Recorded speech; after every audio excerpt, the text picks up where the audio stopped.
નમસ્કાર, આપ સૌનું સ્વાગત છે. શું તમે જાણવા માંગો છો કે સ્થાનિક ચૂંટણીઓમાં મત કેવી રીતે આપવો? ઘણીવાર થોડી મૂંઝવણ થતી હોય છે. તો ચાલો આજે આપણે આખી પ્રક્રિયાને એકદમ સરળ રીતે સમજી લઈએ, જેથી તમારો દરેક મત બિલકુલ સાચી રીતે પડે. હવે એક મજેદાર વાત. શું તમે ક્યારેય વિચાર્યું છે કે પંચાયત અને નગરપાલિકાની ચૂંટણીમાં મત આપવાની રીત થોડી અલગ હોય છે? હા, એ સાચું છે. આ નાનકડો પણ ખૂબ જ મહત્વનો તફાવત છે. ચાલો આને જરા ઊંડાણપૂર્વક સમજીએ. તો મત આપવા માટે આપણે કોઈપણ પ્રકારની ચૂંટણીમાં જઈએ એ પહેલાં અમુક બેઝિક વસ્તુઓ છે જે આપણી પાસે હોવી જોઈએ.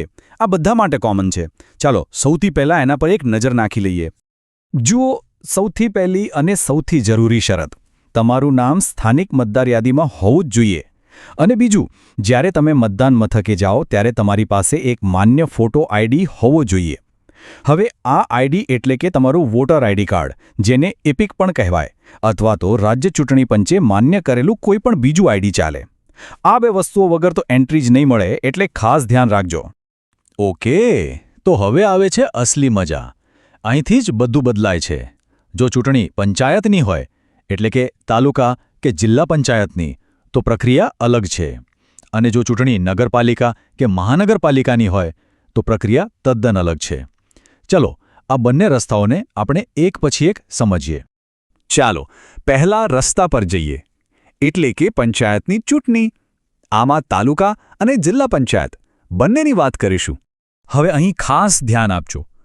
પંચાયતની ચૂંટણીમાં તમારી સામે એક નહીં પણ બે અલગ અલગ ઈવીએમ મશીન હશે. એક તાલુકા પંચાયત માટે અને બીજું જિલ્લા પંચાયત માટે. ઓળખવા માટે પણ સહેલું છે.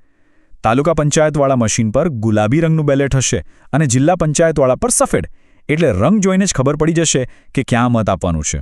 તો પ્રોસેસ એકદમ સિમ્પલ છે. સૌથી પહેલાં ગુલાબી બેલેટવાળા ઈવીએમ પાસે જાઓ, જે તાલુકા પંચાયતનું છે. તમારા મનપસંદ ઉમેદવારને પસંદ કરો અને એમની સામેનું વાદળી બટન દબાવી દો. જેવું બટન દબાવશો એટલે તરત જ એક લાલ લાઇટ થશે અને બીપ એવો અવાજ આવશે. બસ, તમારો એક મત પડી ગયો. હવે બરાબર આ જ પ્રોસેસ તમારે બાજુમાં પડેલા સફેદ બેલેટવાળા, એટલે કે જિલ્લા પંચાયતના ઈવીએમ પર કરવાની છે. એકદમ સરળ, ખરું ને?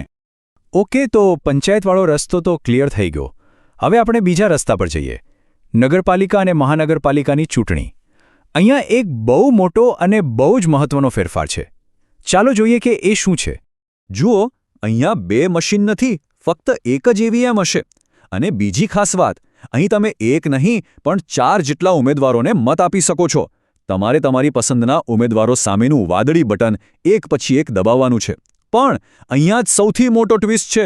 બધા મત આપી દીધા પછી છેલ્લે એક ખાસ બટન દબાવવાનું છે, જેને રિવાઇઝ્ડ બટન કહે છે. આ ભૂલવાનું નથી.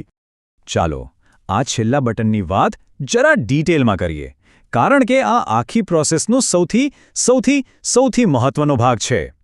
આ એક બટન પર જ તમારા મતનું ભવિષ્ય ટકેલું છે. આ છે એ રિવાઇઝ્ડ બટન અથવા સુધારેલ બટન. એકદમ સાફ શબ્દોમાં કહું તો, જો તમે તમારા ઉમેદવારો પસંદ કર્યા પછી આ છેલ્લું બટન દબાવવાનો ભૂલી ગયા, તો તમારા આપેલા એક પણ મતની નોંધણી નહીં થાય.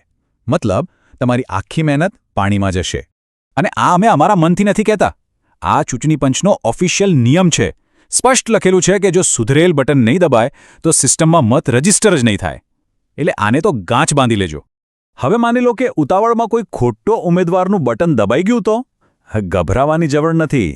જ્યાં સુધી તમે પેલું છેલ્લું રિવાઇઝ્ડ બટન નથી દબાવ્યું, ત્યાં સુધી ભૂલ સુધારી શકાય છે. જે ખોટા ઉમેદવારનું બટન દબાવ્યું છે એ જ બટન ફરીથી દબાવી દો, એટલે એ મત કેન્સલ થઈ જશે. પછી સાચા ઉમેદવારનું બટન દબાવો અને છેલ્લે રિવાઇઝ્ડ બટન દબાવીને પ્રોસેસ પૂરી કરો. પણ યાદ રાખજો, આ બધું પહેલાં ફાઇનલ બટન પહેલાં જ. ઓકે, તો મત તો આપી દીધો, પણ આપણને કન્ફર્મેશન કેવી રીતે મળે કે આપણો મત ખરેખર સિસ્ટમમાં નોંધાઈ ગયો છે? ચાલો બંને કેસમાં કન્ફર્મેશનના સિગ્નલ્સ શું છે એ સમજી લઈએ. જુઓ, એકદમ સિમ્પલ છે.